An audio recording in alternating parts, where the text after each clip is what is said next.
Bonjour et bienvenue à l'École de la vie. Quelle joie que vous reveniez semaine après semaine. Et je vous parle aujourd'hui en direct du Cool Club. Ben, on n'est pas vraiment en direct, là, vous aurez compris comment ça marche les podcasts.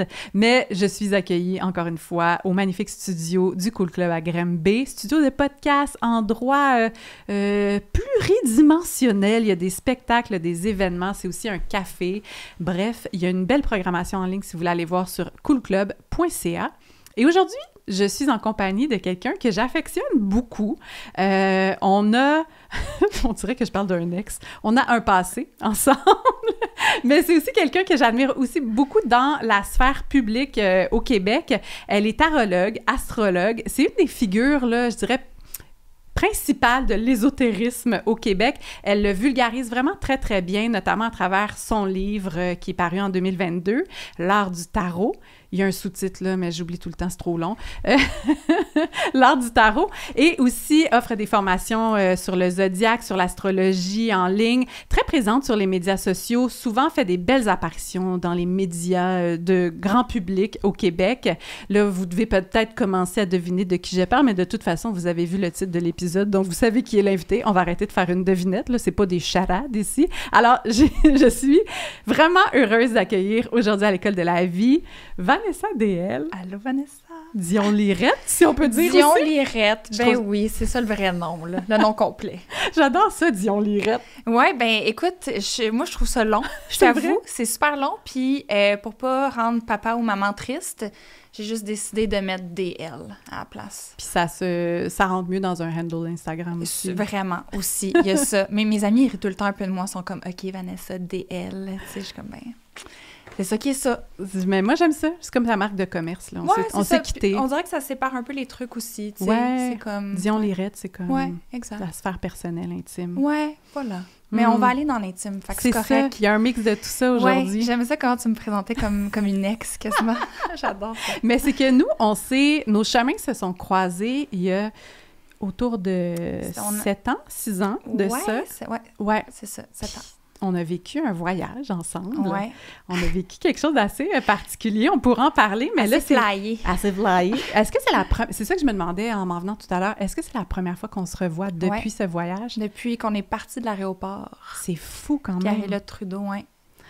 Est-ce qu'on entre avec ça? Ben oui, allons-y. OK, gardons-le nommé. Ouais, c'est comme j'ai envie qu'on plonge à partir de là. C'est parce que là, vous allez avoir, en écoutant, un contexte de notre relation. Donc, on va se référer à certaines choses. Vous allez comprendre d'où on arrive. Ouais. Bon, vous aurez compris que Vanessa, ben toi, tu es une personne qui a un parcours spirituel. Oui. Moi aussi, là, les gens commencent à être familiers avec mon parcours.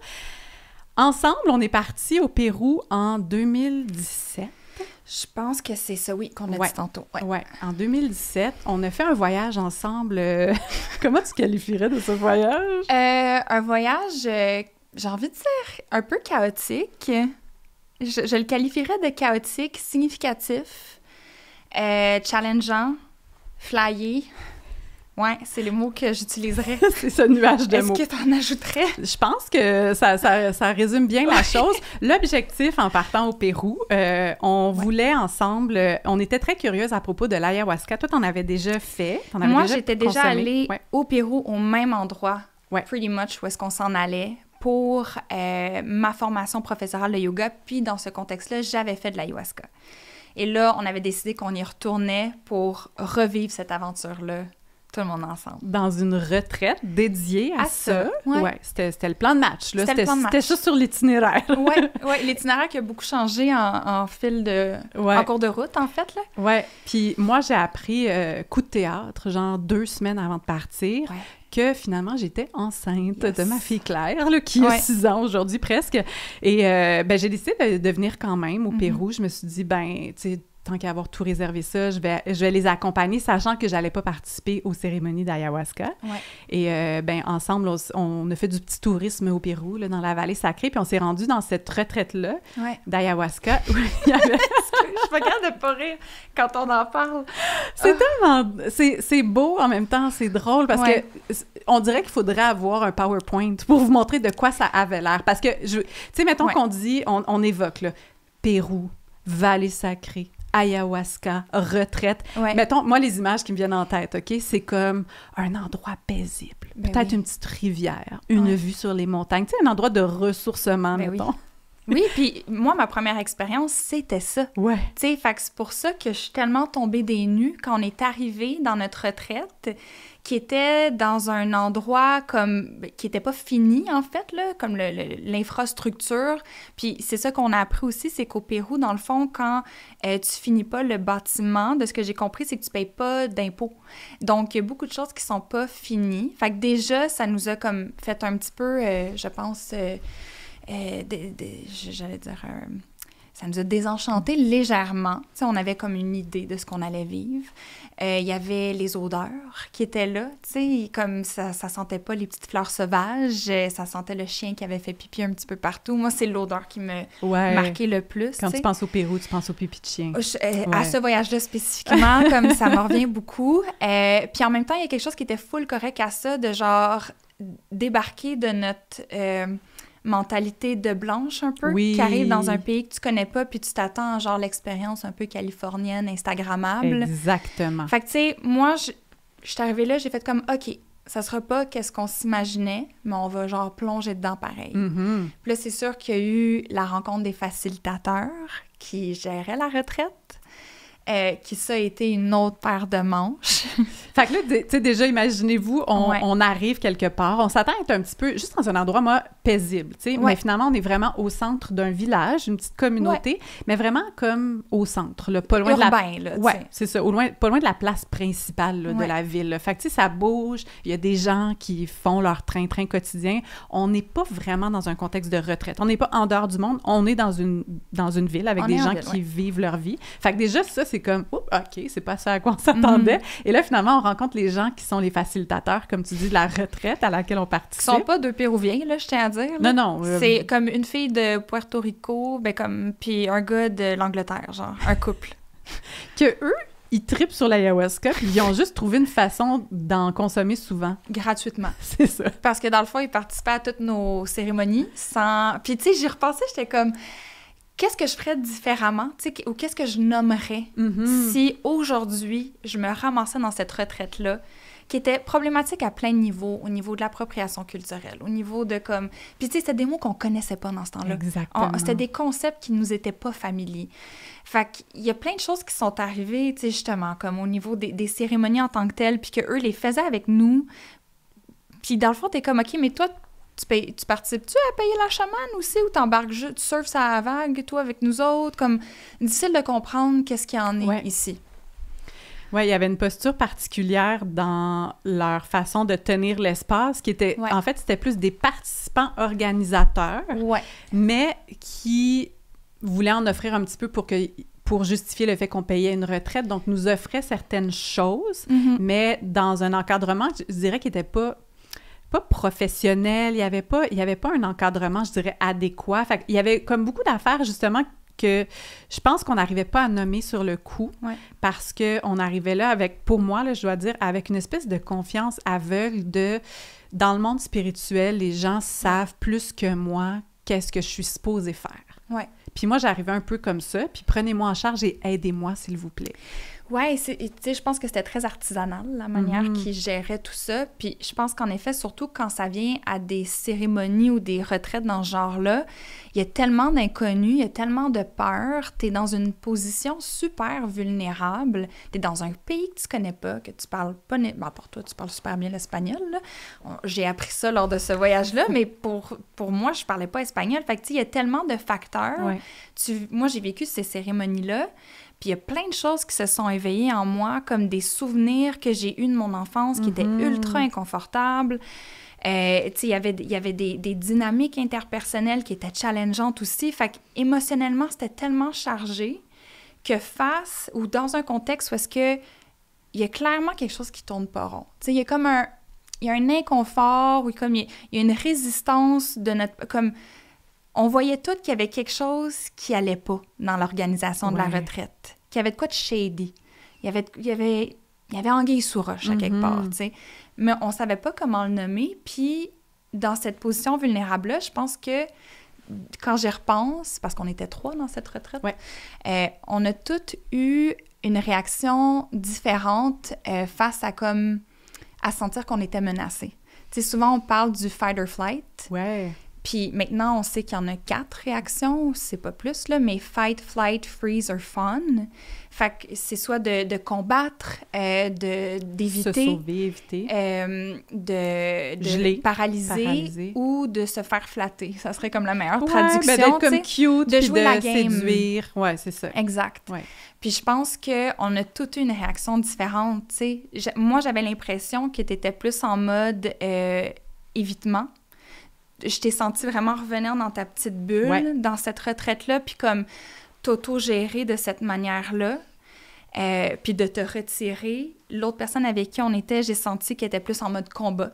Tu sais, qu'elle nommait les choses, ça n'a pas d'allure! Ouais, c'est ça, tu sais, mais d'une manière qu'aujourd'hui, je repense, puis je suis comme, damn right, genre, tu sais, bravo d'avoir nommé ça. Puis moi, j'ai adopté la position de fun. Tu sais, de faire comme, hey, écoute, moi, je me sens menacée en ce moment. Je suis dans une position super vulnérable. Et donc, je vais jouer la game. Puis je vais vivre cette expérience-là. Je vais me laisser flotter là-dedans parce que je sais, tu sais, who knows, qu'est-ce qui peut arriver, tu sais. Mm-hmm. Fait que je pense que ça a le fait qu'on avait comme 3 positions très différentes, puis que ça a été un voyage tellement chargé, mais qui a fini par être super significatif pour moi parce que, comme tu le dis, t'arrives là-bas avec une idée de tout le monde est bien intentionné dans le monde de la spiritualité. C'est des licornes et des arcs-en-ciel. Oui. Puis là, tu vis ça, puis t'es comme, ah non, il y a toutes sortes de monde là-dedans. Ouais. Qui, même si, de prime abord, peuvent avoir des bonnes intentions, ont un impact super négatif. Puis je pense que c'est quelque chose qu'on discute pas beaucoup, la différence entre l'intention et l'impact dans le monde de la spiritualité. Exact, parce que souvent, si quelqu'un a un impact négatif sur une autre personne, mais que ses intentions étaient justes, on se dit, mais l'intention, elle était bonne. Ouais. Mais c'est ça, de prendre responsabilité, puis d'être capable de regarder que, ben parfois, c'est juste qu'on n'est pas suffisamment outillé, ou parfois, c'est juste qu'il y a en soi, on n'a pas nécessairement fait le travail, donc on va impacter l'autre en faisant des projections. Tu sais, il y a plein de choses comme ça où, moi, je sais pas pour toi, mais après ce voyage-là, j'ai vraiment comme reviré toute ma spiritualité de bord en bord, là, tu sais, pour ne pas dire fermer ça pendant quelques années. De toute façon, j'allais me consacrer à la maternité, mais j'étais curieuse de savoir parce qu'on s'en est pas vraiment rappelé, parce que, ben, on n'a pas débriefé, là, ensemble. On n'a jamais débriefé. On n'a jamais C'est là qu'on fait ça. C'est là, garde. C'est là. Comment tu l'as vécu? Qu'est-ce que tu en as appris? Parce que là, on résume pour les gens qui nous écoutent, là, on les embarque un peu dans notre histoire, puis le but, je pense, de parler de cette expérience-là, c'est que c'est un exemple concret qu'on a vécu toutes les deux, qui nous a permis de reconnaître et de voir comment, justement, la spiritualité, même si l'intention des gens qui sont des acteurs et des actrices qui s'impliquent dans ce milieu-là, peut être bonne, peut être noble, parfois aussi, il peut y avoir un impact chez les autres. Puis moi ça m'a juste vraiment comme éveillée à cette vigilance-là. Puis je pense qu'ensemble, en tout cas, je sais pas si tu consens à ce que ce soit ça l'objectif du podcast aujourd'hui, mais consentement est donné. Mais tu sais, de se dire, OK, mais comment avoir du discernement dans le monde de la spiritualité? Pas pour dire qu'il y a des gens qui sont méchants puis qui sont pas corrects, mais juste de se dire comment est-ce qu'on peut aiguiser notre discernement là-dedans, dans un monde où on est très vulnérable, puis où parfois on nous fait miroiter de très, très belles choses. Mais en tout cas, bref, c'était juste mon intention. Je voulais juste vous dire, tu sais, pour les gens qui écoutent, ils sont comme, pourquoi ils racontent leur voyage? Là? C'est quoi? C'est un souvenir de voyage? C'est aux grands explorateurs? Non, il y a une raison plus deep que ça. Puis c'est vrai, c'est ça l'affaire, c'est qu'il y a des gens qui sont full pas mal intentionnés, mais il y a des gens qui le sont. C'est ça la réalité.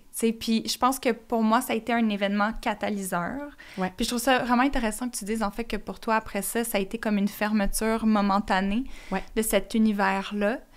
Pour moi, ça n'a pas tant été ça. Comme je me suis pas fermée après à la spiritualité. Tu sais, j'ai continué ma voie là-dedans, mais c'est venu semer quelque chose. Pour moi, ça a plus été ça l'impact. De venir semer de quoi? Puis je pense que ça a pris du temps avant que ça fleurisse vraiment, puis que ça prenne l'espace que ça prend aujourd'hui. Puis il y a eu d'autres facteurs, tu sais, comme le mouvement MeToo, qui a aussi eu sais, il y a eu le mouvement MeToo dans le domaine de la spiritualité aussi. Il y a beaucoup de profs de yoga, de coachs internationaux, de gourous, wannabe gourous qui se sont fait call-out aussi, tu sais.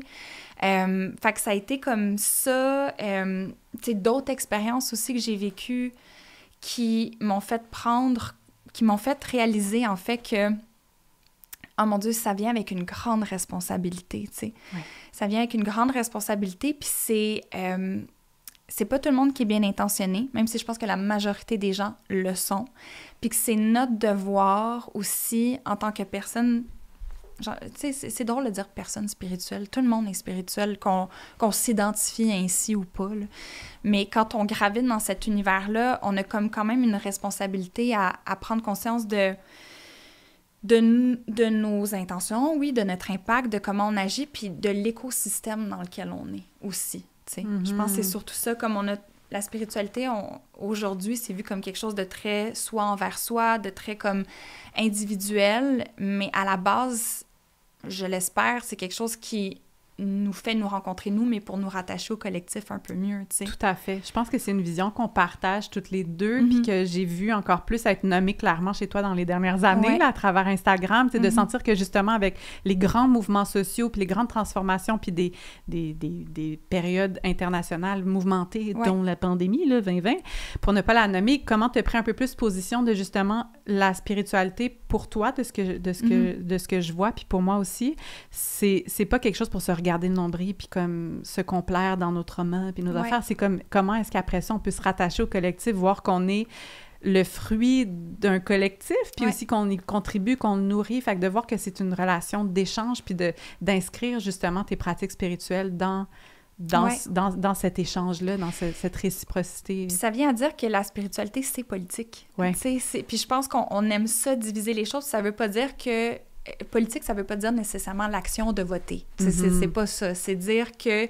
C'est pas partisan, nécessairement. Non, vraiment pas, mais c'est de comprendre que surtout, tu sais, pour moi, par rapport à mes croyances, si je penche plus du côté, justement, de la sorcellerie ou du witchcraft, ou de mes croyances païennes, je sais que des fois, le mot sorcellerie fait lever les poils de certaines personnes. Les gens qui écoutent, je pense, sont rendus habitués. Là. Parfait, j'aime ça. Tu sais, c'est beaucoup associé à l'idée de la magie qui pourrait être nommé comme de l'énergie ou même du pouvoir, tu sais, le pouvoir qu'on a sur soi et non pas nécessairement le pouvoir qu'on peut avoir sur quelqu'un, mais le pouvoir, c'est politique. Fait que la magie est politique, la spiritualité est politique, selon moi. Fait que on peut pas dissocier les deux. Fait que, puis tout ce qu'on fait est politique. S'acheter un café est un geste politique aujourd'hui. Donc, si tu prends conscience de ça, c'est comme, OK, mais comment je gravite dans cette sphère-là? Comment je navigue la sphère de la spiritualité d'une manière qui est en intégrité avec mes valeurs? Puis, c'est un peu là qu'après le voyage au Pérou, j'étais comme, clairement, je peux pas le nommer encore, mais ma boussole morale à tilt. Sur un temps, là. Il y a des affaires qui se sont passées... Je sais pas si tu te souviens, OK? Random de même, là. Tu te souviens-tu de la cérémonie de Huachuma? Le San Pedro qu'on a fait, qu'on est allé marcher dans la foule belle montagne. Oui.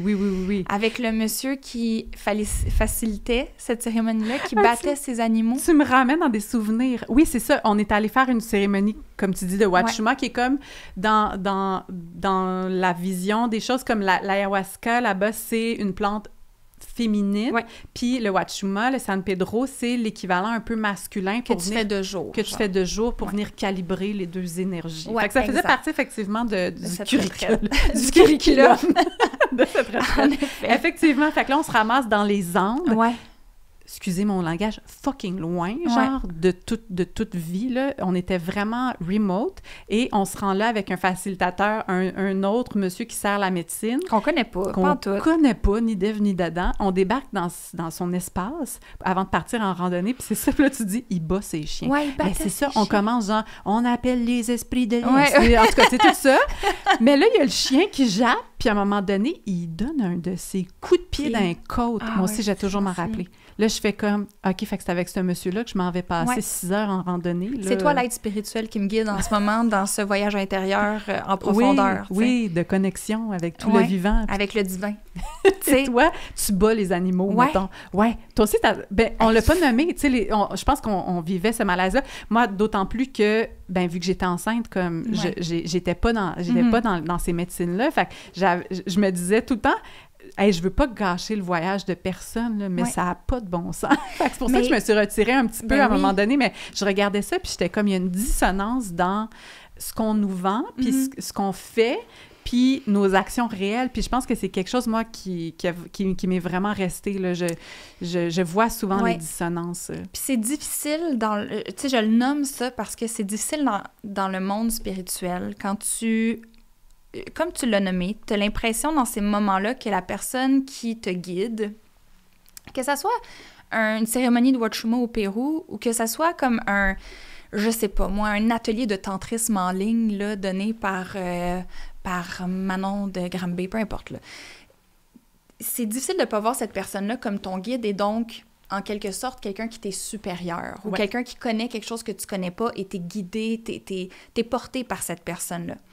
Fait que quand c'est le temps de remettre en question la sagesse de cette personne-là, on dirait que ça se fait pas automatiquement. Tu sais, moi, c'est quelque chose que je remarque beaucoup, que de moins en moins, mais surtout avant, ne sachant pas, il y a comme juste un feeling intérieur que la boussole morale, elle tilt. Ouais. Et comme, j'ai un inconfort, il y a de quoi qui marche pas ici, mais j'ai de la misère à nommer c'est quoi. Puis, tu sais, évidemment, le fait de kicker son chien, c'était assez clair, mais il y avait d'autres trucs qui étaient moins clairs. Tu sais, juste comme, ça marche pas. Puis, souvent, c'est quelque chose que les gens nomment beaucoup par rapport aux réseaux sociaux. Tu sais, tu vois les gens agir sur les réseaux sociaux, des fois, des gens tu sais, des genres de wannabe gourous spirituels sur les réseaux sociaux. Puis là, t'es vois aller, t'es vois parler, puis t'es comme, il y a de quoi qui... J'ai comme un petit drapeau rouge qui se lève à l'intérieur de moi, puis j'ai un inconfort. Ouais. Puis souvent, quand tu nommes cet inconfort-là, moi, ce que j'entends beaucoup, ce que j'ai beaucoup vu, c'est « l'inconfort que tu ressens est une projection, ma chère. Oui. C'est juste un miroir de tes triggers à toi ou de tes traumas ou de ce que t'aimes pas à l'intérieur de toi qui refait surface, tu sais. Et des fois, c'est vrai. Tu sais, des fois, oui. Mais des fois, non. Des fois, c'est juste comme ça se fait fucking pas ce que t'es en train de faire, tu sais. Ouais. Fait que pour moi, ça a été beaucoup un travail dans les dernières années d'observation, de quand ma boussole morale a tilt, puis de prendre le temps de m'asseoir avec ça, puis de faire comme, OK, là, ça m'appartient-tu? Ou vraiment, c'est une limite à tracer, tu sais? Est-ce que là, c'est comme, non, en fait, c'est... Tu sais, je me suis... Un autre exemple. Mon Dieu, j'ai l'impression que je parle vraiment longtemps, là. Mais un autre exemple. Pendant la pandémie, OK? Peu importe ce qu'on pense de ce qui est arrivé, OK? Le but, ce n'est pas de donner notre avis, mais pendant cette période-là, je me souviens qu'il y avait quelqu'un qui se positionnait sur les réseaux sociaux comme un enfant indigo qui, dans le fond, était venu ici pour sauver l'humanité. Excuse-moi, juste ça me fait rire. Regarde. Pas de jugement si vous êtes des enfants indigo, on vous aime, là. C'est l'entièreté de la chose, OK? C'était un enfant indigo qui était venu ici pour sauver l'humanité parce que, en raison de ce qui est en train de se passer, tout le monde allait mourir. OK. Mais elle, cette personne, était là pour sauver les gens. Puis, à ce moment-là, c'était assez clair que ça marchait pas, mais ma boussole était comme « Oh, c'est vraiment inconfortable, ça. Il y a quelque chose qui fonctionne pas. » Puis je pense qu'il y a beaucoup de gens qui, à ce moment-là, sentent qu'il y a quelque chose d'inconfortable, mais peuvent pas le nommer. Mais moi, j'ai envie de dire aux gens, parce que souvent, dans la spiritualité, on est comme « Non, tolérance, faites confiance, les gens sont bien intentionnés. » Peut-être, mais quand ta boussole morale, elle commence à flipper un peu, là, aussi faire confiance à ça. Oui, d'écouter son ressenti. Puis des fois, ça passe par le corps, ou justement, comme tu dis, une boussole morale. Puis effectivement, des fois, c'est vrai qu'on va envoyer de la projection sur quelqu'un, puis la personne nous renvoie un reflet de quelque chose qui est inconfortable en nous, qu'on n'aime pas. Ça arrive, puis en fait, je pense que c'est ça, de prendre juste le petit moment pour aller écouter c'est quoi qui parle en ce moment. Il y a un inconfort. L'étiquette générale, inconfort, mais c'est entendu, j'aime pas trop ça. Est-ce que j'aime pas trop ça parce que ça m'invite à aller dans une zone qui est inconfortable pour moi, que j'ai à aller travailler, puis guérir, faire du shadow work et tout ça, Ou est-ce qu'effectivement, comme tu dis, c'est quelque chose que tu fais, mais non, moi, dans mes valeurs profondément, ça, c'est une limite. Ouais. Puis de faire confiance à cette limite-là, parce que je pense que c'est quelque chose aussi dans l'univers spirituel puis du développement personnel, où des fois, nos limites sont comme floutées un peu. On se fait plus trop confiance parce que on est dans une position vulnérable, puis on espère que l'autre va nous apporter quelque chose. Puis là, je veux pas toujours tout ramener à ça, mais le fameux triangle victime-bourreau-sauveur, d'être comme « moi, ça va pas, veux-tu me sauver, s'il vous plaît? » Puis effectivement, il y a quelque chose dans la dynamique de pouvoir qui s'installe où on arrive peut-être un peu moins à faire confiance à nos ressentis, puis je veux pas non plus rentrer là... Ben, on peut rentrer là-dedans, mais il y a aussi, tu sais, mettons, quand tu as vécu du trauma où tu fais même pas confiance à ton propre ressenti, puis à ton corps, puis tout ça, ça devient une zone vraiment difficile à naviguer, puis après, c'est comme, mais qu'est-ce que je fais avec ça? Puis des fois, il y a aussi beaucoup d'argent qui a été mis en jeu. Ça, dans le système capitaliste, c'est genre... C'est important quand même, tu dis, hey, j'ai payé des milliers de dollars en ce moment, là, comme, je peux pas m'avouer qu'en ce moment, ce qui se passe, ça n'a pas d'allure. Tu sais, c'est un peu ça dans ce qu'on a vécu dans notre voyage au Pérou. Il y avait quand même des milliers de dollars en jeu. On avait économisé, tu sais, je veux dire, on avait mis des sommes d'argent importantes dans cette expérience-là. Fait que de s'avouer que c'était un peu n'importe quoi et que c'était pas safe, c'était vraiment confrontant. Fait que c'est quelque chose, des fois, où on n'a pas trop envie de se l'avouer non plus. Puis en plus de la culpabilité puis de la honte que tu peux ressentir quand... Je me suis fait avoir. Ben c'est ça, tu sais, où je pense à des gens peut-être qui ont suivi des coachs pendant des années pour se rendre compte finalement que c'était des gens problématiques, qui étaient pas super bien intentionnés. Ce moment-là où est-ce que tu acceptes que tu as perdu beaucoup de sous, que tu t'es fait flouer pendant un moment...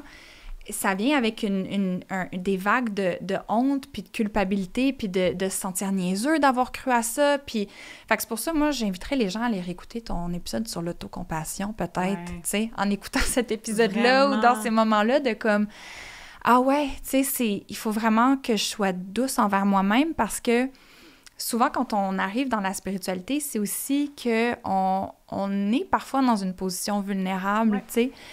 Soit qu'on s'est senti délaissé par les méthodes traditionnelles de guérison, soit que... Ben, en tout cas, je peux parler pour moi. Moi, je pense que... serais curieuse de t'entendre comme qu'est-ce qui t'a amené, disons, dans un parcours spirituel ou, tu sais, qu'est-ce qui t'a...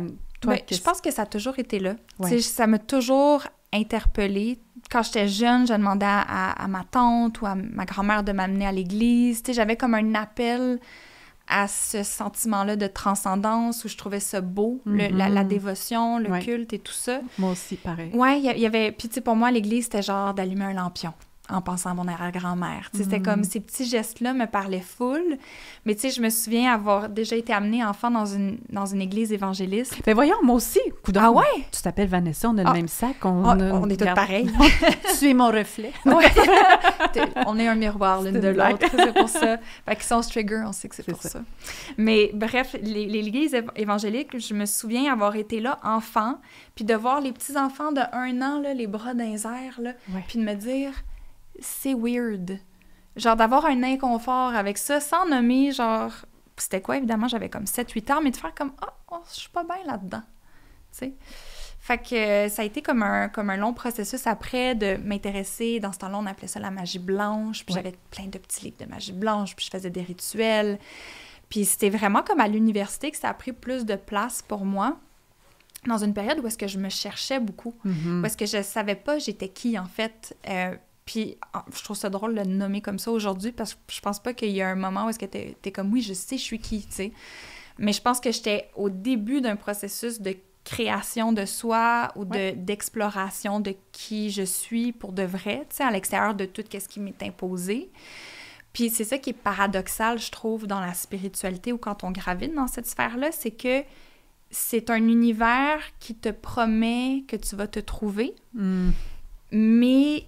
que pour y naviguer de manière sécuritaire, faut que tu aies un sens de soi qui est ferme, tu sais, qui est solide. C'est tellement bien dit. Ouais, fait que on dirait que c'est ça que ça l'éveille pour moi, c'est ça la prise de conscience, c'est comme pour pas te laisser influencer par tous les courants, puis pour pas te laisser embarquer dans des drôles de bébelles, là, faut que tu saches où tes limites et qui tu es. Sauf qu'en même temps, tu t'en vas là-dedans pour le découvrir, tu sais, fait il y a une awkward phase là-dedans, là. Ouais. Tu sais. Ouais. Ah, tu le nommes tellement bien. C'est exactement comme ça que je l'ai vécu, moi aussi. Ben, pareil comme toi, de pas nécessairement avoir eu un éveil, ou tu sais, ça n'a pas été comme un événement difficile qui a fait en sorte que tu as remis ta vie en question, puis c'est juste quelque chose de progressif qui est un intérêt qui est là depuis toujours. Mais c'est ça, effectivement, d'essayer de se trouver puis de se définir à travers quelque chose qui demande une solidité, puis là, mais c'est souvent ça qui arrive dans plein de courants, puis c'est là qu'il y a un abus, puis comme... Parce que les promesses sont bold, là, tu sais. C'est ça! C'est juste récemment, je voyais quelqu'un qui disait, c'est un programme en ligne, puis c'est comme, cette routine matinale que je te propose va résoudre 90% de tes problèmes. Puis j'étais comme... Puis moi, je suis un peu plate, là, je commande souvent dans ces affaires-là, puis je suis genre, ah oui, est-ce que le racisme systémique en fait partie de ces problèmes-là? Comme, tu sais, c'est... Des fois, je vais sur des... Tu sais, je suis probablement des comptes en commun avec toi, similaires, puis je vois des affaires des fois, puis là, je m'en vais pour commenter, puis je suis comme, ah, Vanessa, elle a déjà commenté, OK! Elle a déjà fait le travail. Mais souvent, je le fais, je commente pas. Mais un moment donné, quand ça déborde, puis mon but, c'est pas de pointer du doigt ou faire comme, t'es pas gentil, t'es pas correct, mais faire comme... Nommons les choses, tu sais, puis pour moi, ça, c'est un des plus gros red flags, c'est si la personne que tu challenges légèrement veut pas se faire challenger, je veux dire, je pense que ça fait partie de la game un peu, puis je pense que j'ai appris à le faire d'une manière qui est plus diplomatique aussi, puis... mais souvent, j'ai l'impression de nommer tout haut ce que beaucoup de gens pensent tout bas, tu sais. Mais je pense qu'il faut juste faire attention parce que souvent, surtout, bon, capitalisme, spiritualité, marketing, spiritualité, on va marketer la spiritualité avec des phrases très clickbait, puis des promesses qui sont très audacieuses et très grosses, très miraculeuses. Puis que c'est en fait, qui sont fausses, tu sais, mais d'un point de vue marketing, ça marche. On applique les principes marketing, mais à quelque chose qui est vraiment plus délicat. C'est sûr que si tu me dis, cette gourde d'eau, là, va garder ton eau froide pendant tel nombre d'heures, tu sais, OK, ces promesses-là de genre, ça va régler ça dans ta vie, c'est un peu plus facile de faire « d'accord, merci, je vais peut-être l'acheter, ça me convient ». Mais là, quand c'est dans quelque chose de tellement intangible et tellement vaste et tellement individuel aussi, effectivement, que d'utiliser ces formulations-là, parce que j'en ai suivi, moi, des formations de marketing en ligne, tu sais, ça fait partie de notre travail. Il faut que les gens en entendent parler si on veut pouvoir vivre de ça. C'est ça aussi qui est un peu délicat. Absolument. On veut vivre de ça, toi aussi. Je veux dire, tu as un loyer à payer, 100%. Tu veux manger, donc tu dois vivre de la spiritualité. Puis après ça, mais comment est-ce que tu fais en sorte de faire croître ton entreprise? Parce que ça reste une entreprise. Mais là, après ça, moi aussi, j'ai suivi ces formations-là de marketing, puis j'avais un malaise aussi. Je suis comme, je peux pas promettre ces choses-là.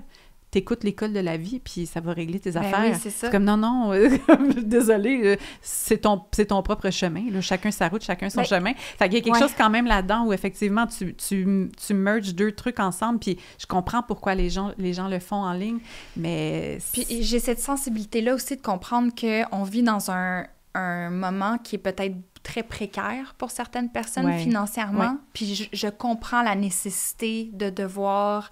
Tu sais, c'est pas c'est pas des milliardaires, ces personnes-là, qui se font full cash sur le dos des gens, là, tu sais, c'est du monde comme n'importe qui essaie de tirer son épingle du jeu, tu sais, fait que j'ai de la compassion pour ça, je comprends ça, mais je pense qu'il y a place à nuancer, puis à avoir un petit peu plus de conscience de l'impact de ce qu'on dit, justement, puis des promesses qu'on fait, puis c'est dur quand, justement, t'as des gens qui font ces promesses-là, puis là, toi, t'essaies de tirer ton épingle du jeu, fait qu'il y a comme cet élément-là de compétition aussi.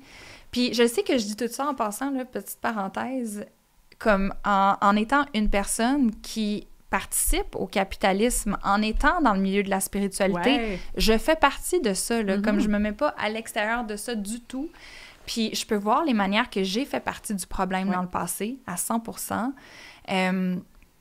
que je vais peut-être, par inadvertance, continuer de faire partie du problème, mais je pense que, tu sais, l'élément à garder en tête, c'est le côté prise de responsabilité, tu sais, accountability, tu sais, d'être capable de faire comme « Ah, ouais, j'ai merdé ici », tu sais. Puis, justement, tu sais, j'avais commenté à la personne qui avait dit que sa routine matinale réglait 90% des problèmes de tout le monde. Puis sa réaction a été comme vraiment bonne, en fait. Tu sais, quand je l'ai challengée là-dessus, comme... Turns out qu'elle avait engagé une firme de marketing pour faire ces trucs pour elle, puis qu'elle était comme, moi, j'avoue que c'est pas tant hot, tu sais. Fait que, tu sais, je pense que quand il y a prise de responsabilité, on peut avancer. Fait que c'est pas d'être parfait, c'est pas de dire qu'on n'a pas le droit à l'erreur, mais c'est de se questionner sur ces affaires-là, puis se dire que c'est important qu'on fasse attention, tu sais. Est-ce que toi, tu te fais questionner en ligne? Est-ce que tu reçois... Non? Non. J'espère pas que je dis que je peux pas me faire questionner, mais comme, tu sais, j'ai vraiment ce souci-là de bien faire les choses, tu sais, fait que c'est sûr que je le prendrais très à cœur si ça l'arrivait, tu sais, que ça me passerait vraiment pas 10 pieds par-dessus la tête. Je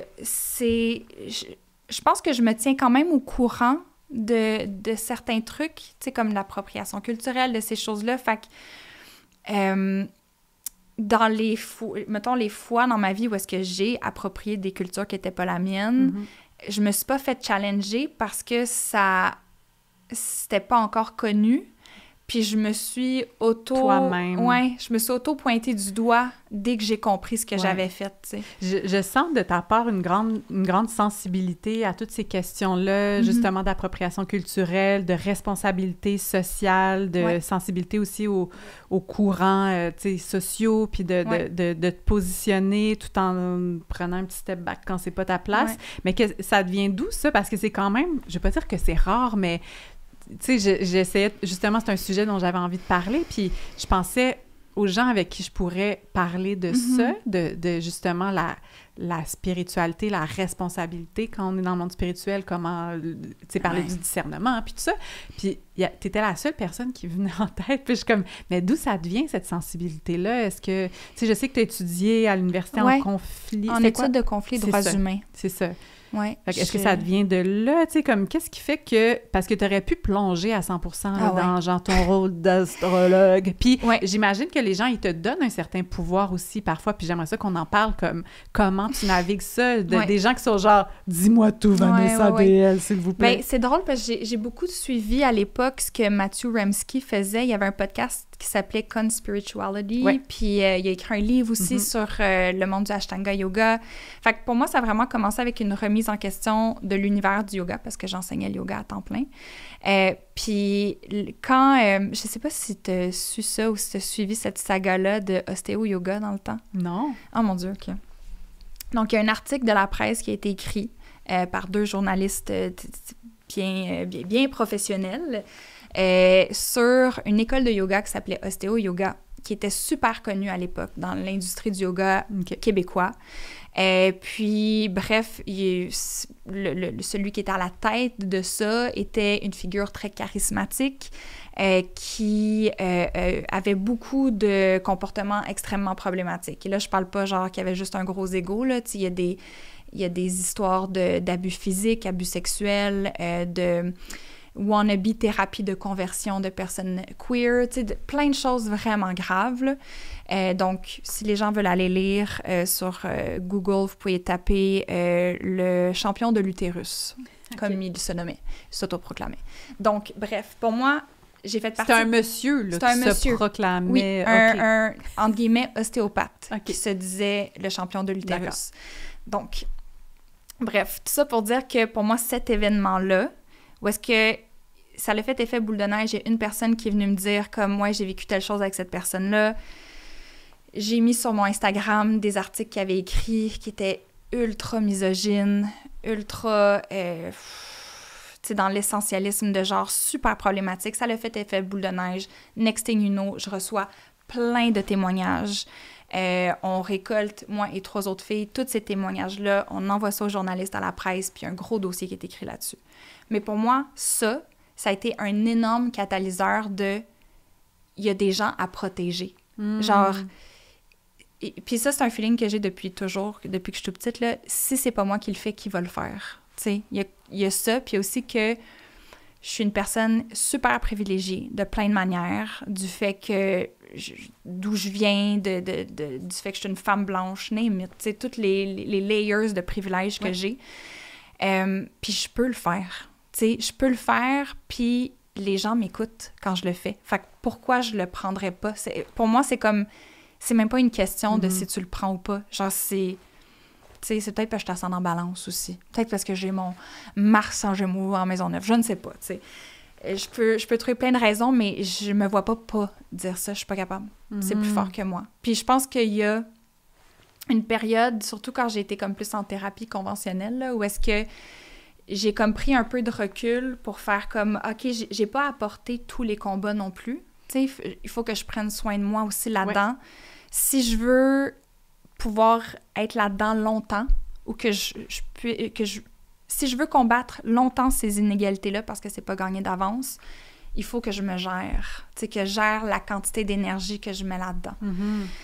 Parce que c'est sûr que ça l'active plein de trucs en moi au niveau de mon système nerveux, de mes peurs, tout ça. Puis, tu sais, j'ai toujours été sensible à toutes ces questions-là de justice. C'est pour ça que j'ai étudié en études de conflits et droits humains. Tu sais, je m'intéressais beaucoup au féminisme. J'ai eu des cours d'études féministes et tout ça. Fait que je pense que ça a juste toujours été un intérêt. J'ai toujours aimé la politique aussi. Oui. Donc, tu as réussi à tricoter ces intérêts-là. Tous mes intérêts ensemble. Ouais. Puis, tu sais, moi, quand je t'ai connue, quand on a fait ce fameux voyage là, qu'on vous a raconté, ben tu sais, ta pratique, elle était un petit peu plus à petite échelle. Tu faisais plus des consultations 1 à 1, des ateliers. Tu étais prof de yoga quand même. Tu avais beaucoup de gens qui t'appréciaient beaucoup comme prof de yoga, puis des rituels que tu avais.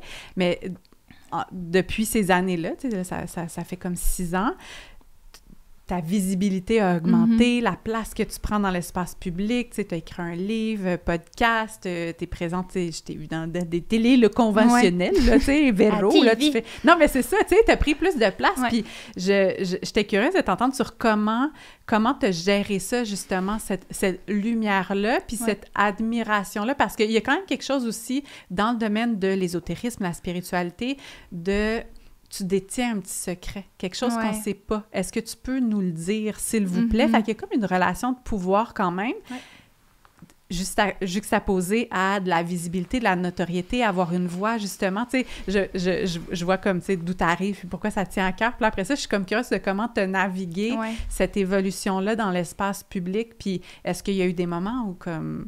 Tu sais, on parle souvent d'égo spirituel, mais, tu sais, un mix de tout ça, là... On n'est pas obligé d'être dans l'espace public pour avoir un égo spirituel, soit du temps passant. Là, ça peut être juste genre avec ta famille, là, puis t'es comme « Vous avez rien compris, la gang ». Tu sais, ça peut être juste aussi simple que ça. Vous n'avez pas vécu votre éveil encore, vous autres. C'est ça. Mais j'étais curieuse de t'entendre comme comment t'as vécu ça. Dans le fond, je prends tes nouvelles. C'est ça qui arrive. J'en ai 7 ans à rattraper. Là, 7 ans à rattraper en très peu de temps. Full bonne question. Puis je pense que c'est la première fois qu'on m'a posé cette question-là.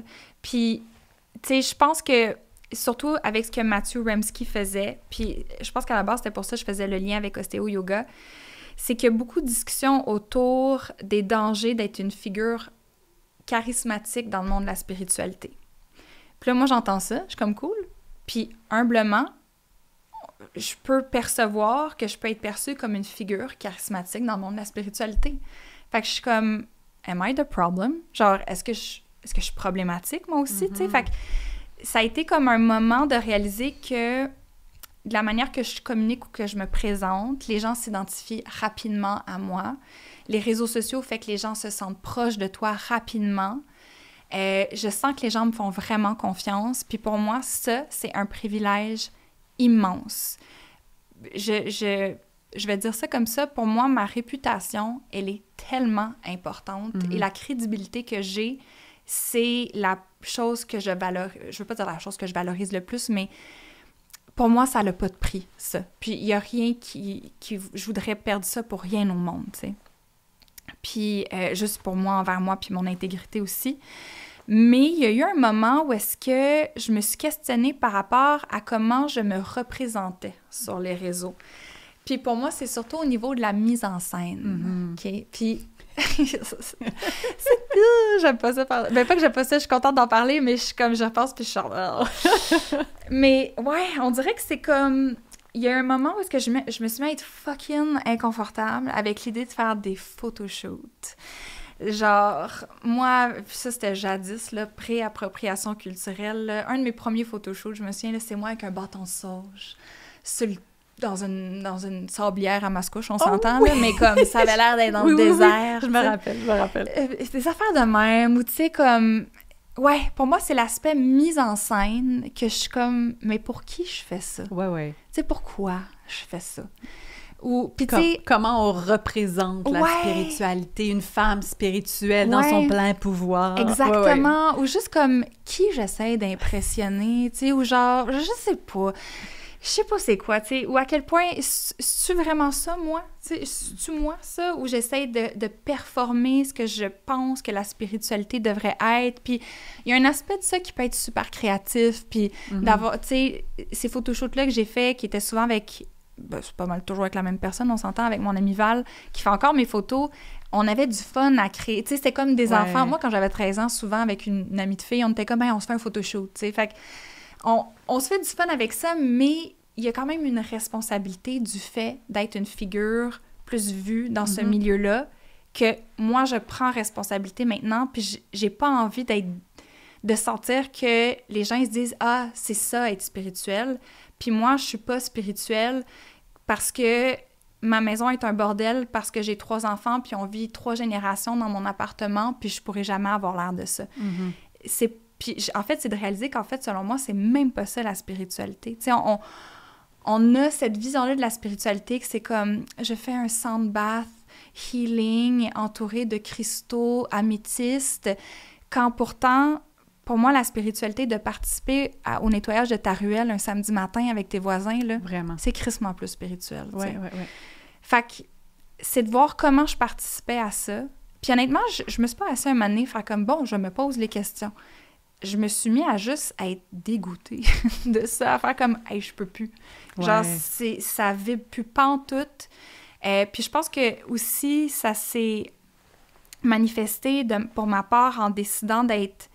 pas en partageant de manière éducative seulement, mais en parlant de mon expérience, puis faire comme « Hey, moi, il y a des choses que j'ai pas compris, là. C'est comme... J'ai beau dire que, ah oui, la communication non violente, c'est super important, on doit communiquer de telle manière parce que Mercure est en Cancer ou whatever.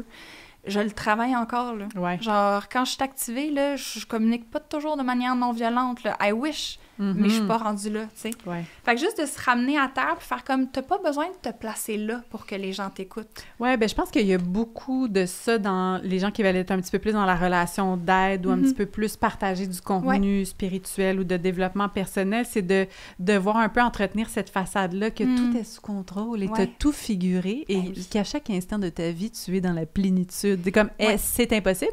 Puis je comprends effectivement qu'à un moment donné, ça puisse être... Moi, je l'ai vécu aussi de voir des gens en qui j'avais confiance, que j'élevais un petit peu dans une relation de pouvoir. Tu sais, j'étais comme, wow, admiration, cette personne a tout compris. Mais là, finalement, je l'entends se chicaner avec son chum ou justement, tu sais, parler à ses enfants. Puis je me dis comme, lalou. Mais c'est parce que on peut pas attendre ça de n'importe de quiconque, que la personne soit illuminée et 100% en maîtrise de chaque instant de sa vie. Ça se peut pas. On est des êtres humains. On a nos triggers, nos programmations. Comme il y en a très peu, là, des gens qui atteignent ce niveau-là. Fait d'avoir cette attente-là envers quelqu'un parce que c'est ce que la personne te vend, bien, c'est sûr que tu es déçu, puis c'est sûr que tu peux comme un peu vivre cette espèce de dissonance ou d'inconfort-là. Fait qu'effectivement, des fois, l'inconfort, il naît de ça, de l'image qu'on nous vend, là, tu sais, justement, je suis comme, wow, Vanessa avec ses grandes robes qui brûlent la sauge au coucher de soleil. C'est ça. Mais moi, dans mon 3,5, là, comme, ça sent les poubelles, puis comme, c'est ça. Mais je pense aussi, c'est full intéressant ce que tu nommes, puis je pense que c'est tellement important de dire que, tu sais, on a tendance à mettre des gens sur des piédestals, puis souvent, quand on voit les personnes dans cet univers-là, bien-être, spiritualité, puis je dis bien-être, tu sais, il y a même des psychologues connus au Québec, là, on peut les mettre là-dedans. On les voit aller, puis on les admire, ou on aime plusieurs choses qu'ils ont dit, fait qu'on les catégorise d'une manière, puis on se dit, tout ce qu'ils disent, c'est génial. Tout ce qu'ils font, donc tout ce que cette personne a fait, j'embarque. Puis de l'autre côté, c'est aussi vrai que tu vois quelqu'un qui fait quelque chose de pas correct, et comme tout ce qu'elle fait, c'est de la merde. Mais il faut qu'on apprenne à nuancer, puis dire, il y a une personne qui peut être ultra problématique. Moi, quelqu'un comme Teal Swan, là, full problématique, cette femme, OK? Mais il y a des choses qu'elle dit que je peux pas nier que c'est vraiment smart. et que c'est très sage. Fait que je peux-tu comme ne pas catégoriser, puis juste comme flotter là-dedans, faire comme « OK, ça oui, ça non », tu sais, et de là, discernement. De la même manière que quelqu'un que j'admire full dit quelque chose un moment donné, t'es comme « Oh, tu l'as échappé, celle-là ». Mais ça veut pas dire que t'es une mauvaise personne, ça veut pas dire que je dois te canceller. Tu sais, ça dépend à quel niveau, là, on s'entend, là. Puis, bon, je crois pas nécessairement au cancel culture, mais de dire comme « Ah, c'est pas parce que t'as dit une affaire de pas correct que je vais arrêter de te suivre ou je vais me désabonner à ton compte, tu sais. Fait que juste de dire, on n'est pas obligé de comme placer les gens à quelque part, tu sais. On est tous des humains, il y a personne de parfait. Même les figures les plus iconiques, emblématiques de l'aide humanitaire, ils en ont fait des affaires crissement whack, là. Ouais.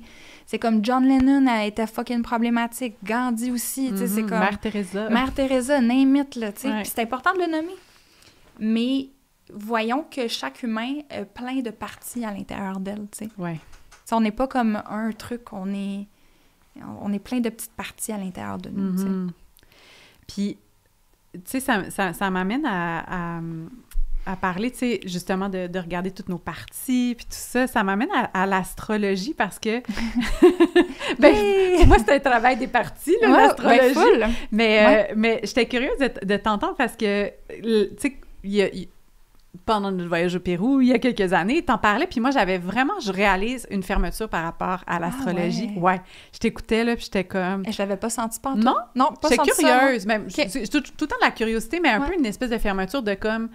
on va pas me dire quoi faire, tu sais. Puis j'avais une résistance aussi parce que, bon, je lisais l'horoscope, puis j'étais comme, c'est de la merde, l'horoscope, ça sert à quoi? Puis je veux pas qu'on me prédise mon avenir. Tu sais, j'avais comme beaucoup de résistance à défaire en moi, puis ça fait pas si longtemps que je comprends l'astrologie différemment, puis j'aimerais ça que tu me parles de ta vision de l'astrologie parce que tu pratiques l'astrologie évolutive et c'est comme un autre point de vue. Puis justement, quand on parle de son discernement, puis reprise de son pouvoir, puis tout ça, j'aimerais ça t'entendre parler de la danse entre, parce que l'astrologie, ça reste quand même bien l'influence des astres sur la conjoncture sur Terre, un peu. En tout cas, tu pourras mieux le dire que moi, mais faire danser ça et notre pouvoir, puis notre discernement, puis notre... Tu sais, moi, il y a quelque chose là-dedans où je t'avoue qu'encore, je suis genre... pas sûre de comme être full à l'aise là-dedans, là. OK, je comprends ce que tu veux dire, puis, tu sais, je pense que ma vision a vraiment changé aussi au fil du temps, a évolué. Puis je veux juste dire que je parle pas au nom de tous les astrologues. Non, c'est ça, t'es pas représentante de l'ordre des astrologues, là. Pas encore.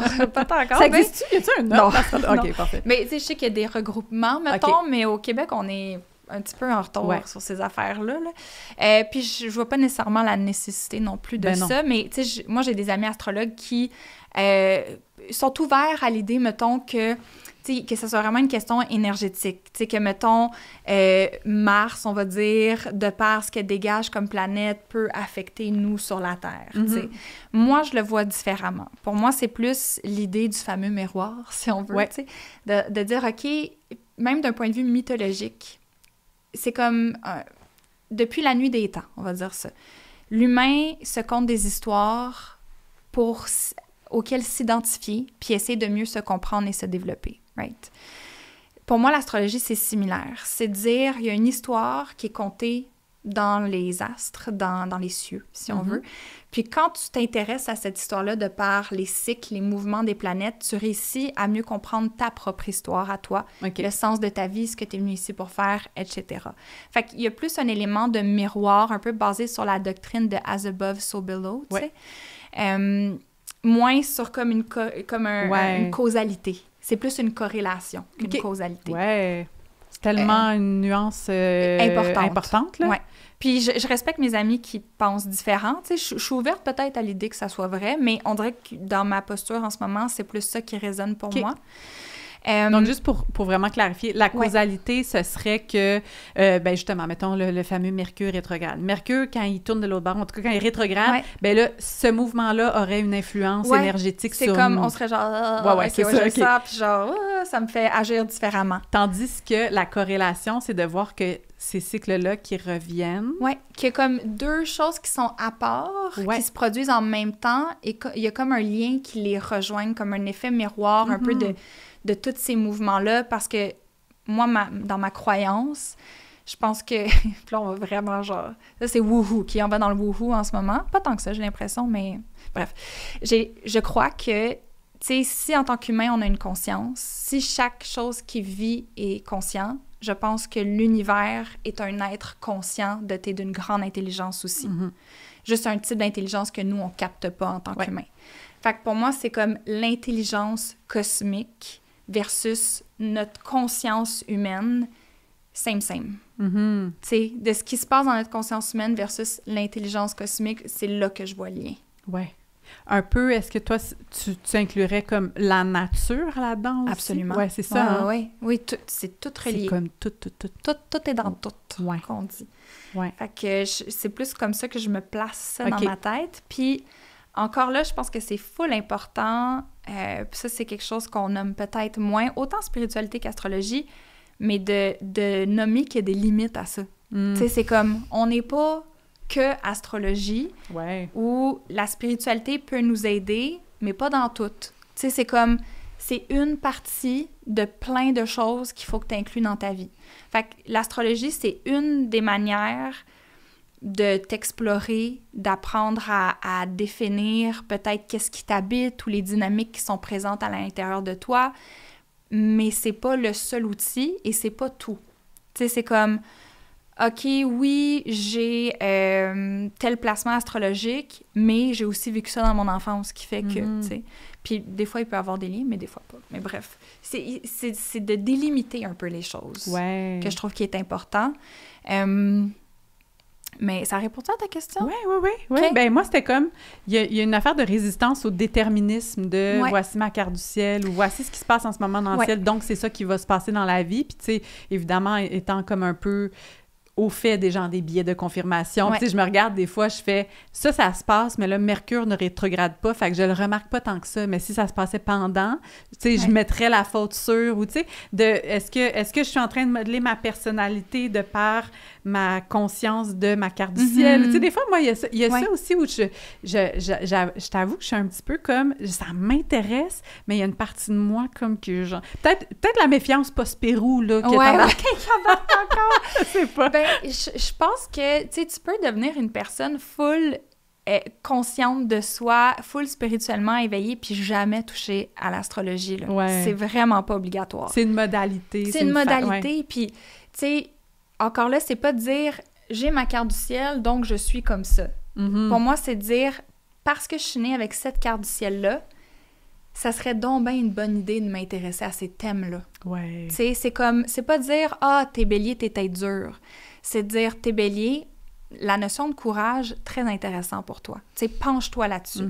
Ça veut pas dire « fais ci, fais ça ». C'est comme « ouvre ces questionnements-là dans ta conscience ». Comme, ou peut-être « prends ces chemins-là pour voir où est-ce que ça va t'amener ». Tu sais, c'est plus l'idée que je pense qu'on est, surtout dans notre ère, on a tellement de choix.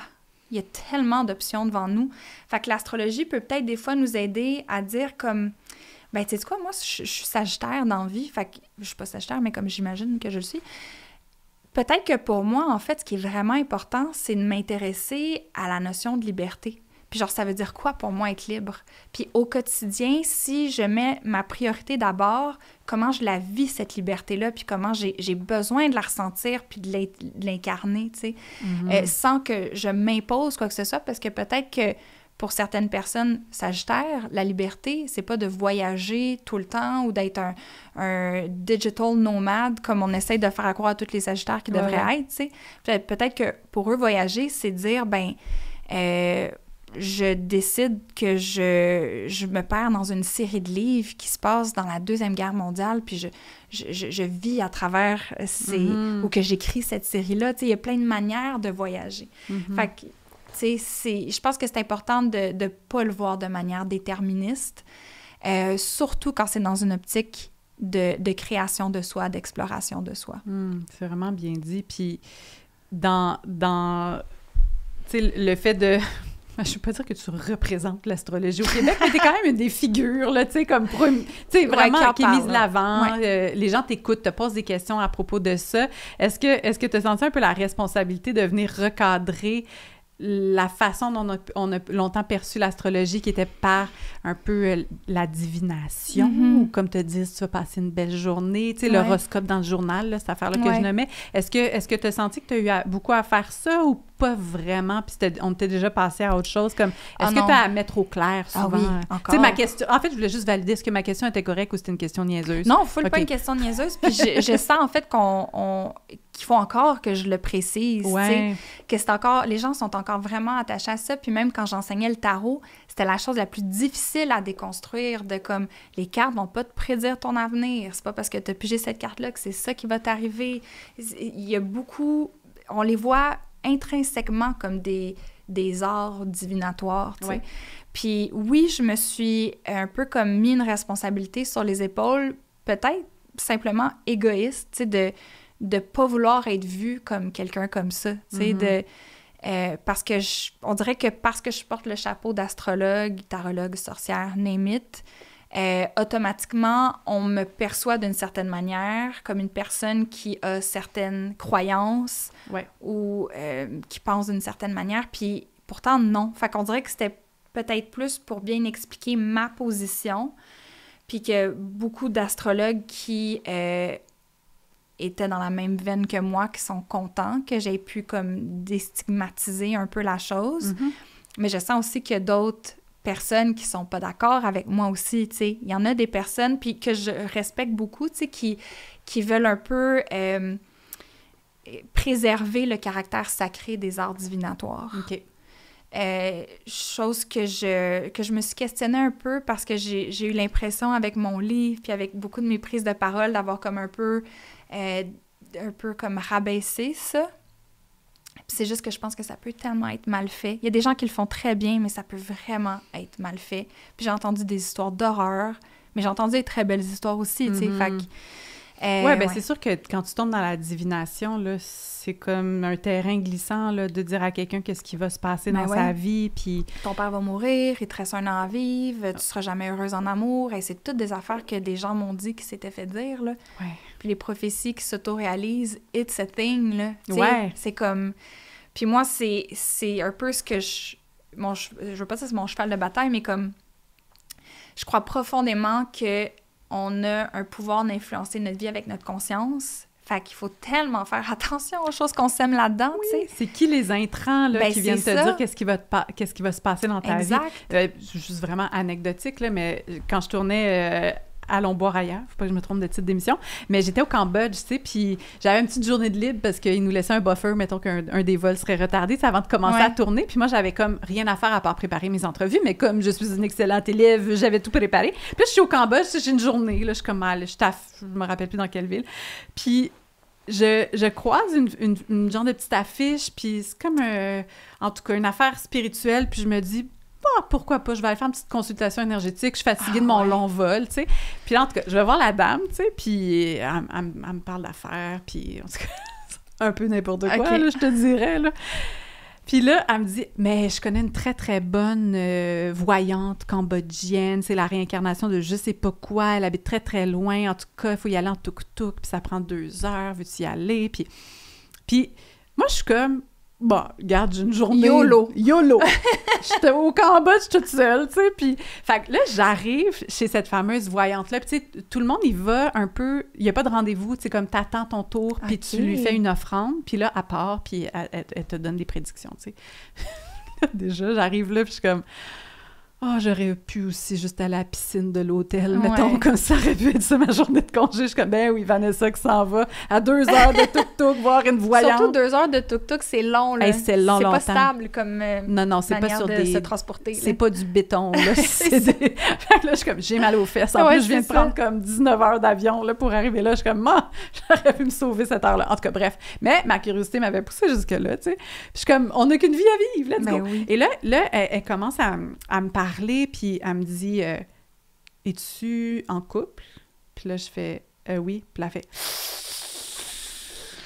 Puis là, elle fait « Non, c'est pas le bon. » Mais là, moi, c'est parce que j'ai un enfant d'1 an et demi avec ce gars-là, puis elle est comme « Ouais. » Puis là, à part, tu sais, comme tu vas rencontrer un gars... Mais là, c'est hyper précis, tu sais, elle est comme « Il faut que tu laisses ton chum avant. » Mais tu sais, là, c'était des prescriptions, là. Aïe, aïe, aïe. Laisse ton chum avant. Là, après ça, tu vas rencontrer un gars. Son signe chinois, c'est cheval. Fait que là, moi, je suis comme parfait, ça veut dire qu'il est né en 72, genre. Là, elle est comme, il y a un frère, il y a une sœur, c'est un blanc, mais il vient pas du Canada. Mais tu sais, tout extrêmement précis, là.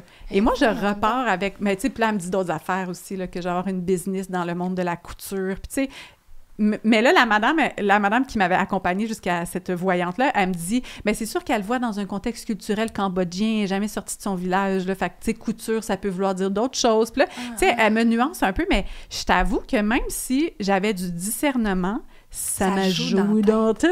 C'est sûr. Hey, des fois, je voyais des... Tu sais, je me demandais, j'étais comme là, moi, j'ai pas le goût de laisser mon chum, mais là, dois-je obéir à cette voyante qui m'a dit ce qui allait se passer? Puis honnêtement, même moi, là, qui avait vécu le Pérou, puis qui avait comme cette espèce de quand même... on va en prendre puis en laisser des petits bouts, ça m'a quand même vraiment joué dans la tête. Puis jusqu'à tout récemment, j'étais encore en train de me dire, comme coudon, vas-tu le rencontrer, le gars de signe astrologique cheval, qui va peut-être un peu me... Mais tu sais... Ouais. Mais pour vrai, ça m'a vraiment joué dans la tête. Puis je me dis, moi, qui a fait quand même ce parcours-là, qui a eu cette prise de conscience-là, qui a vécu une expérience quand même assez intense par rapport à ça, je peux encore embarquer là-dedans puis un petit peu sentir que je perds une partie de mon discernement, de mon pouvoir de décision, puis là, de tomber dans une espèce de déterminisme. Puis j'entends encore souvent des gens dans la vie, des amis du monde, me parler de leur voyante. Et je sais pas quoi dire à chaque fois, je sais pas comment... Parce qu'il y a une partie de moi qui est curieuse, puis comme, moi aussi, j'aimerais bien ça qu'on me dise qu'est-ce qui va se passer, c'est rassurant. Mais tu sais, qu'est-ce que ça vient rassurer chez l'humain que de savoir ce qui va se passer? C'est comme, c'est un contrôle, comme c'est tellement... weird, la vie, comme inconfortable. On essaie-tu de s'agripper à certaines certitudes? Comme, il y a quelque chose dans la spiritualité où ça répond profondément à un besoin, mais que si on le fait pour ces raisons-là, mais selon moi, c'est même plus spirituel quand on est rendu là. Je pense qu'il y a comme une... On a besoin de reframer c'est quoi la spiritualité. Je pense qu'il y a vraiment ce besoin-là parce que en ce moment, il y a 60 ans, t'aurais dit spiritualité, on aurait pensé église, foi, chrétienté. Au Québec, en tout cas.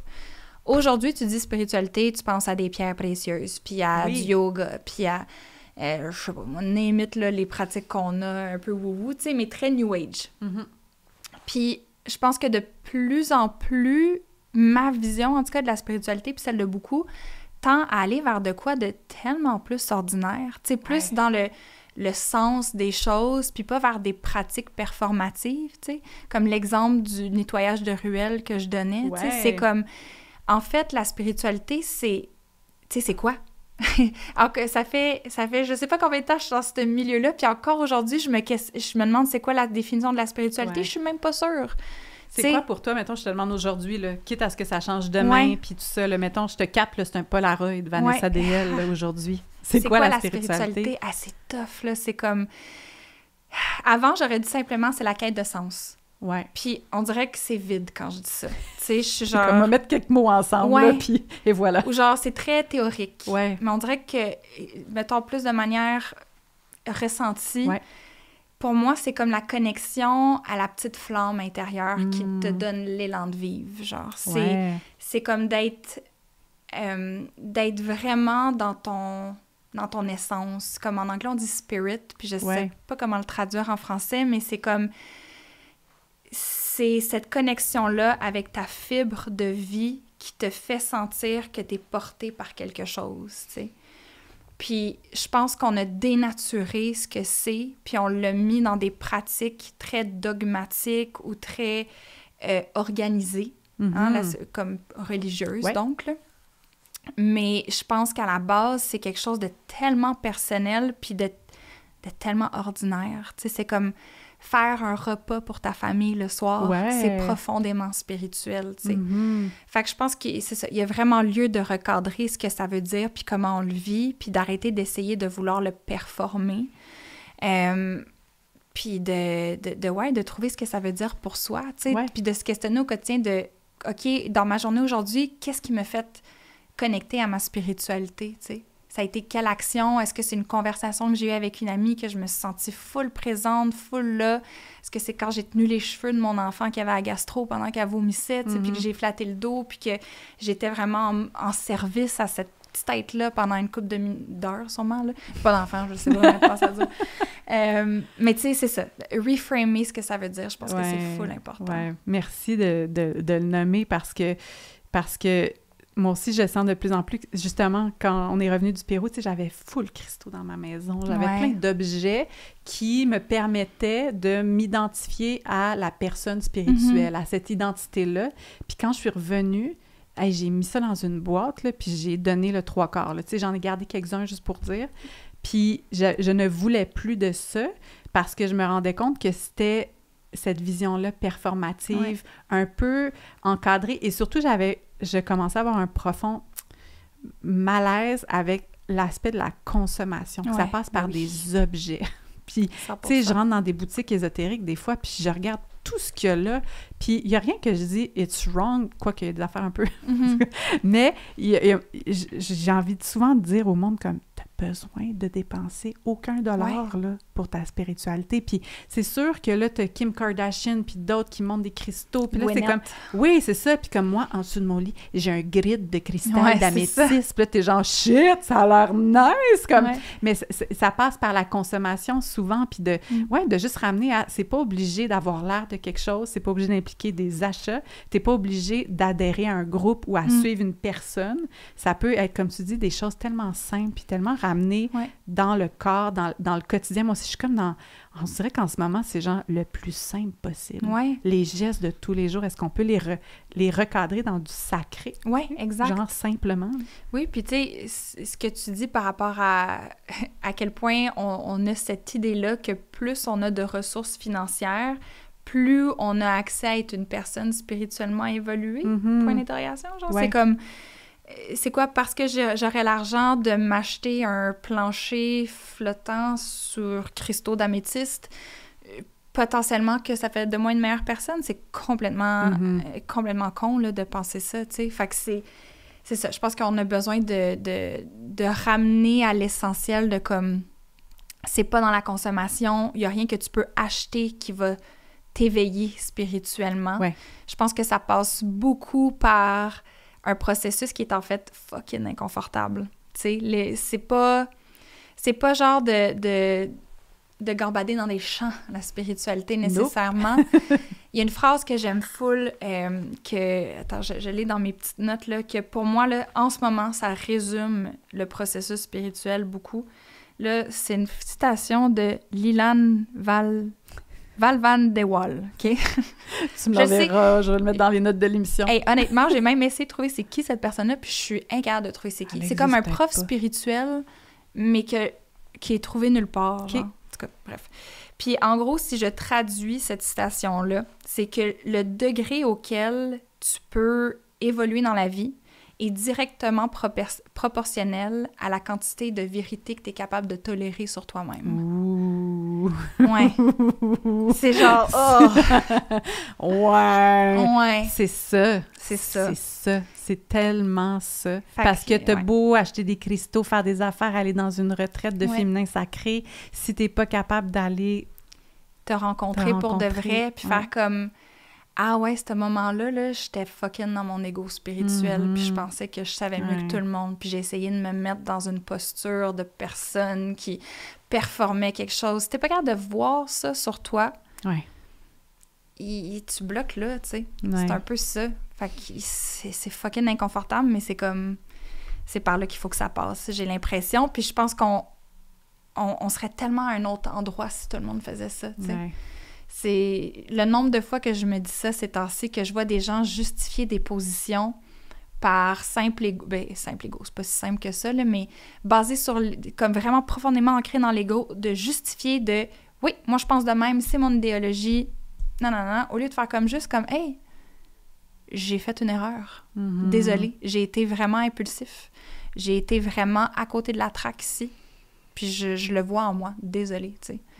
On a tellement perdu ça. Puis ça, c'est spirituel, tu sais. Et là là! Hey! Il y a beaucoup de moments que je fais crunch. crunch time. Mais j'ai une question pour toi, par contre. Ah oui, vas-y. Je suis curieuse de savoir, comme, ça a été quoi un peu l'ouverture qui t'est revenue? Comme, ça a été quoi l'élément ou l'événement qui t'a réouvert à, comme... pas nécessairement reprendre ta boîte à cristaux, mais comme rouvrir ton cœur à la spiritualité. Ben, je pense que j'avais besoin d'une petite pause après tout ça pour justement être capable d'identifier pourquoi j'avais ressenti un malaise, qu'est-ce qui ne fonctionnait pas pour moi dans l'univers spirituel, aussi être confortable à regarder ma honte. Ouais. D'être rentrée là-dedans, puis d'être allée là, puis de faire qu'est-ce que je faisais là dans les Andes au Pérou avec un monsieur qui kick son chien. Ouais. C'est comme à quel point je ne m'aime pas pour penser que je vais aller me guérir en allant faire ça, tu sais. Ouais. Fait que je pense que j'ai eu beaucoup d'années à être un petit peu plus dans même pas le conventionnel, mais comme je vais le faire par moi-même, je vais trouver des modalités qui sont juste plus axées. C'est ça, je pense que j'ai un petit peu plus navigué dans le développement personnel, ouais. Tu sais, un peu plus comme psychologie, là, communication non violente, puis comme, tu sais, plus là-dedans, pour mieux comprendre un peu mon cerveau, tu sais, neuroplasticité du cerveau, comprendre, tu sais... Puis qu'il faut l'important aussi. Il faut l'important. Fait que je suis comme un petit peu débarquée des modalités de l'univers spirituel, de cette identité-là, puis je pense que ce qui m'a ramenée à la spiritualité, c'est la nature. C'est de retomber en état de contemplation dans... tout. Tu sais, de prendre le temps de remarquer, là. Moi, j'ai juste fait... Ouais, c'est ça, c'est qu'il y a quelque chose de tellement immense. Puis là, en fait, d'être... Ça aussi, là, ça va peut-être sonner un peu wouhou, là, mais être dans la nature et me sentir vue par la nature sans jugement. Je sais pas comment l'expliquer, mais pour moi, c'est une des expériences spirituelles les plus profondes de ma vie. Ouais. Puis juste d'en parler, je suis comme, j'ai envie de pleurer, là, tu sais, c'est comme d'être accueillie par les éléments de la nature, d'être comme, de pouvoir être, tu sais, de laisser tomber mes masques, là, puis de juste être, qui était l'affaire que j'ai tellement cherchée longtemps à travers toutes sortes d'affaires. Ouais. Hey, j'en ai-tu payé des milliers de dollars, là, en coaching, en nettoyage énergétique, en tout, garde limite, j'ai tout fait. Hey, on l'a-tu fait? On a tout fait. Puis là, de réaliser que c'est gratis chez nous, dans la forêt en arrière, assise, à juste contempler que j'ai vécu l'expérience que j'ai cherchée toutes ces années-là, puis que j'avais pas besoin. Elle n'était pas à l'extérieur de moi, elle était juste moi d'être capable de sentir que j'appartiens au monde, là, puis que je fais partie de ce grand mystère-là. Tu sais, tantôt on parlait de c'est quoi la spiritualité. Pour moi, depuis ce moment-là, c'est juste la révérence au vivant. Puis il y a tellement une humilité qui vient avec ça aussi, tu sais. Vraiment. De comme, c'est pas à propos de moi, en fait. Genre, je fais partie d'un tout, puis je suis importante, là, mais je suis pas tout, genre. Ouais. Ça aussi, ça... comme oui, j'ai une influence sur le monde, mais le monde a une influence sur moi aussi. Exact. Puis de sentir que c'est ça. À partir de là, ça allait être réciproque. Puis que... Oui, je peux aller faire du travail sur moi, du shadow work, tu sais. Il y a du travail de guérison, puis... Mais que principalement, mon travail, c'était juste d'apprendre à être dans le monde. Puis comme, juste ça, là, puis de sentir que je peux exister, puis que j'ai pas besoin de me perfectionner, puis de me guérir pour, je sais pas, genre, mériter ma place sur la Terre. Là, il y avait quelque chose de comme, je suis profondément brisée, il va falloir que j'aille me réparer pour pouvoir exister. Puis là, on dirait que c'est aussi un peu sur cette idée-là que capitalise beaucoup de l'industrie. 100%. Fait que là, à un moment donné, quand j'ai fait, me donner un break, là, puis j'ai le droit d'exister comme ça, puis je vais apprendre à aimer ce qui est mon doux. On dirait que comme là, tout ce que j'ai cherché, c'est opéré en moi, puis c'est ongoing, là, évidemment. Je suis pas arrivée au bout là, de l'illumination. Là. Suivez-moi, ça va coûter 5 000 $ derrière mon paywall. Je vais donner mes 5 secrets pour vous transformer grâce à la nature. Suivez-moi. Non, mais c'est ça. Ça sonne comme beaucoup de choses que j'ai entendues. Ouais, c'est ça. Fait qu'on dirait que maintenant, je trouve... Puis c'est ça, pas de jugement pour les gens qui choisissent ce chemin-là, mais moi, je me rends compte que les trucs les plus puissants dans ma vie, c'est des affaires gratis, accessibles à tous, puis que de constater que les gens que je trouve les plus incarnés, plus whole, tu sais, comme intègres, complets, c'est du monde qui sont vraiment pas spirituels dans le sens que je portais à ce terme-là. Puis c'est des gens juste qui vivent, puis qui sont présents à ce qui est, puis qui prennent le temps. Puis... je pense que ça passe par une qualité de présence, beaucoup, tu sais. Vraiment. Mais en même temps, tu sais, moi, je vais être celle qui va encore aller faire un nettoyage énergétique, une session de Reiki ici et là, je vais faire une cérémonie d'ayahuasca si on me le propose, peut-être un jour, tu sais, c'est comme... Tout ça, je suis encore ouverte à ça, mais je pense que... Et puis c'est peut-être aussi vrai pour toi, je pense qu'on l'approche avec une posture différente aujourd'hui, puis c'est un peu...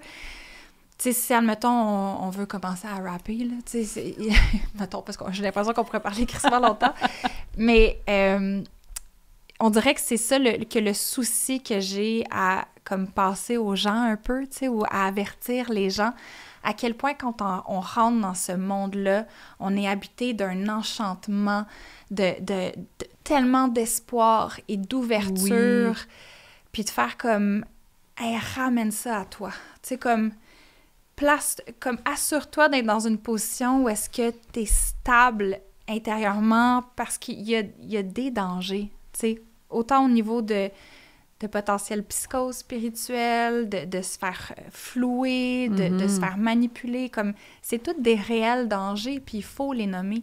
Fait que juste de garder vraiment un pied fermement ancré dans la réalité pour être capable de naviguer dans le mystique, dans le mystère, de manière sécuritaire, tu sais.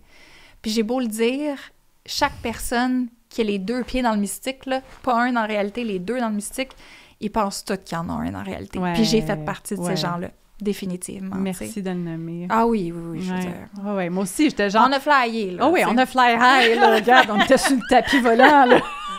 Oh oui, oui, c'est de l'accepter, tu sais, c'est faire comme, OK, on est allé là, heureusement, on a eu la petite boussole morale qui a fait comme, OK, non, on va se repositionner un petit peu. Puis de le ramener sans honte, sans culpabilité, ou en acceptant la petite partie de honte, de culpabilité qui vient avec, puis de juste comme, OK, on se repositionne, ça va, puis on continue à partir d'ici, tu sais, mais ça fait partie des apprentissages, je puis pense. Si, pour les gens qui nous écoutent, là, qui sont comme, ouf, on dirait que ça remet en question beaucoup de choses, là, en ce moment, ben je veux juste vraiment envoyer de la compassion, de la douceur, de l'amour, dire comme, c'est normal parce que, hey, cet univers-là, qui est comme tout est possible. Tout est magique. Tout est magique, versus la vie plate et tough, des fois, comme de ça, là.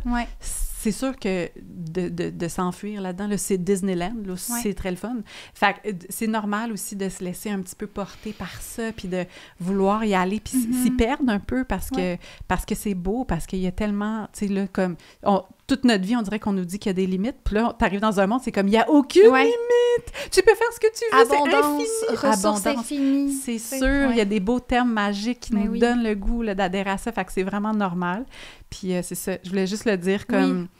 Oui, puis ça fait... Je pense que si les gens sont dans une position de comme « Ah, c'est inconfortable », on dirait que là, il faut que je remette des choses en question et que je réfléchisse, puis que je revoie certaines de mes adhérences, on va dire.